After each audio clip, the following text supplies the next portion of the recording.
Right now, I'm standing in my empty house, divorce papers signed, abortion slip laid out on the coffee table, and a flight booked in 2 hours. My husband just left to go back to his childhood friend's hospital bed. He doesn't know I lost our baby, doesn't know I'm leaving, and still asked me to wash her dress. I collapsed on broken glass because he pushed me, and he didn't even look back. Do I wait to see his face when he finds out it's over? Or do I walk out now, before he can break me one last time? Chapter 1. When I was 2 months pregnant, Julian asked me to give his childhood friend a blood transfusion. I refused because I was anemic, but his friends were all saying that I ignored the overall situation. And is lying in the operating room, and you're the only one with a matching blood type. What's wrong with donating a little blood? After saying that, several of them grabbed me and pushed me inside. A fleeting moment of sympathy crossed Julian's eyes, but he steeled himself. It's just a blood transfusion. Our child will be okay. I stopped struggling. A tear slid down my cheek. After the transfusion, I dragged my weakened body to the gynecology and obstetrics department to have an abortion.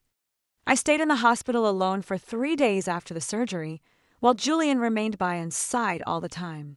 My womb was empty, but the pain was piercing my heart. I ran into Julian and many of his friends when I got discharged.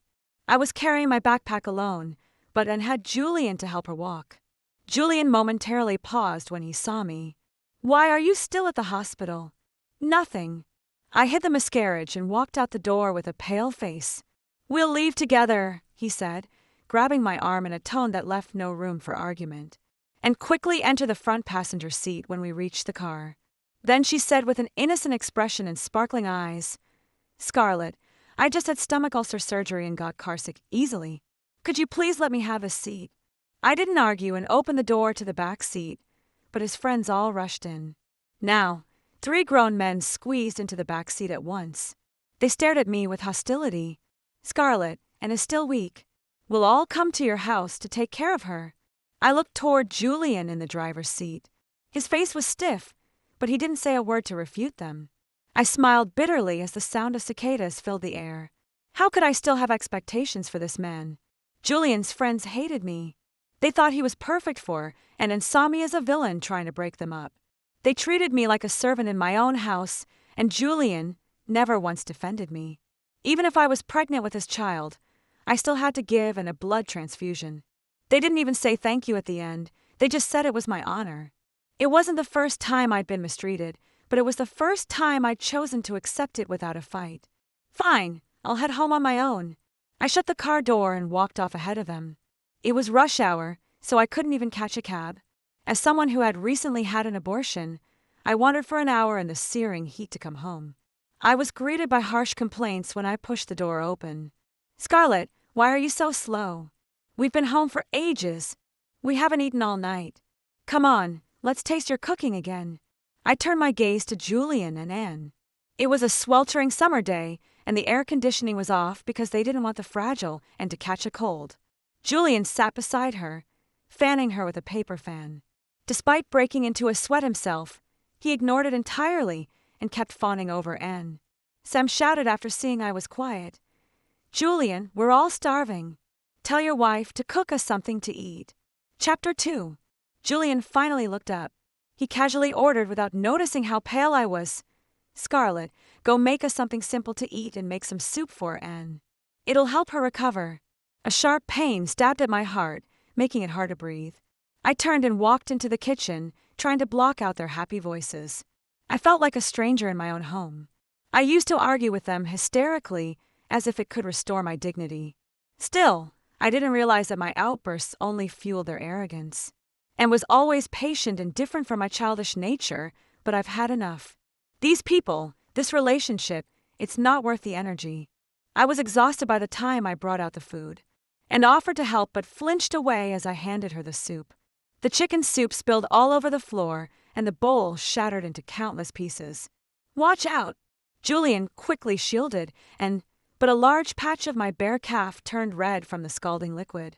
"Scarlett, I know you don't like me, but you didn't have to drop the bowl on purpose." Even though not a single drop of soup splashed on her, and threw herself into Julian's arms and acted like she had been wronged. "That's right. What are you doing, Scarlett?" You've been targeting and for so long. We're all just friends. Why are you acting like this? She let go of the bowl first. I coldly swept my gaze over the people chastising me and spoke calmly. Still, Julian cut them off sharply before they could say more. Scarlett, apologize. You've gone too far this time. And just got out of the hospital and you scared her. Even though it was a hot summer day, I shivered uncontrollably as if I had fallen into a cold cave. The burning pain in my calf was nothing compared to the agony in my heart. The man who once gave me a sense of safety and strength now seemed like an executioner, cutting me to pieces. The final thread in my mind snapped. Fine, I'll apologize. I laughed bitterly, tears welling up in my eyes. Julian was taken aback momentarily and tried to reach out to me, but I dodged him. Dinner is ready and I've apologized. Can I go to my room to bandage my burn now? I shook the blistered skin, hoping he would finally leave me alone. After saying that, I ignored the mess and returned to my room. There was a lot of noise outside the door and I heard Anne's aggrieved voice. I'm sorry. It's all my fault that Scarlett is angry. I'm such a jinx. I shouldn't cause you any more trouble. I heard the door opening as Anne ran out and everyone worriedly ran after her. The door slammed shut with a deafening noise. Just when I thought Julian would follow her, he pushed open the door and came in. He hugged me from behind and his big hand stroked my belly. Scarlett, why can't you just give in to her? And is still like a child. You need to be more understanding. Besides, we're having a baby now. Once I've sorted out work, I'll make it up to you with a proper wedding. Don't be mad, all right? His voice was unexpectedly gentle, with a hint of coaxing. Oh, so you do remember that I'm pregnant? I pushed his hand away and couldn't help but sneer. Chapter 3. Julian's smile froze as his phone buzzed in his pocket. He picked it up, and Sam's voice rang loudly in the quiet room. Julian, hurry over. And fainted on the way here, and we still need someone to pay for the hospital fees. Julian grabbed the bank card we had all been saving from the bedside table without hesitation. Are you out of your mind, Julian? I blocked his way, furious. You're going to take the money we saved for our baby just to pay for Anne? His eyes darkened with frustration, and he rushed out regardless of my obstruction. Enough, Scarlett. Someone's life is at stake, and all you care about is your petty nonsense. Stop being so selfish. I pounded his shoulder frantically, but he was so strong he pulled me out of the room.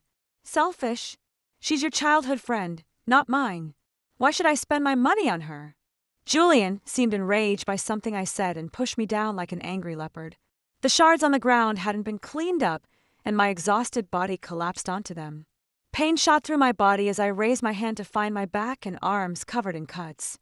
Julian has already left, not even looking back at me.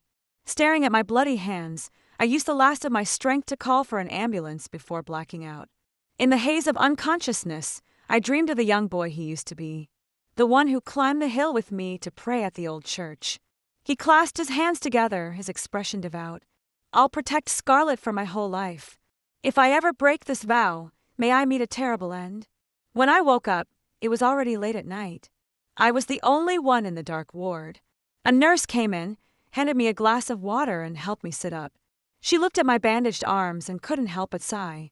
Miss, you just had an abortion and now you're like this again? Please take care of yourself and rest more. I closed my eyes, letting the bitterness and pain wash over me. After thanking her quietly, I opened my phone. The first thing I saw was a post from Sam on his feed.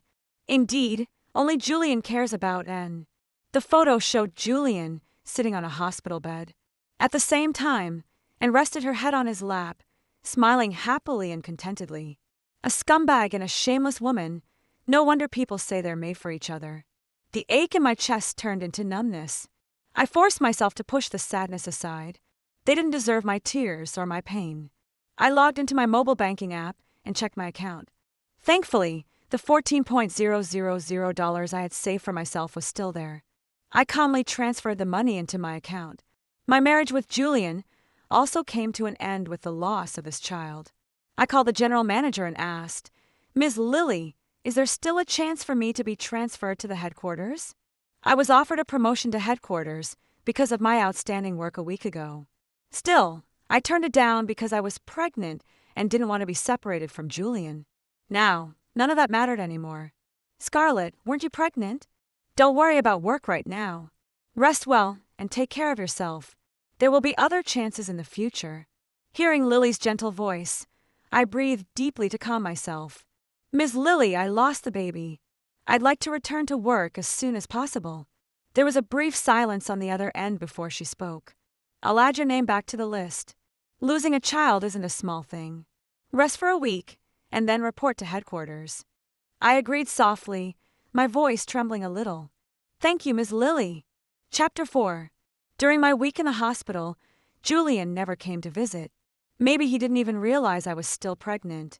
I wasn't surprised. That was just how he was. I used to make excuses for him all the time, but not anymore.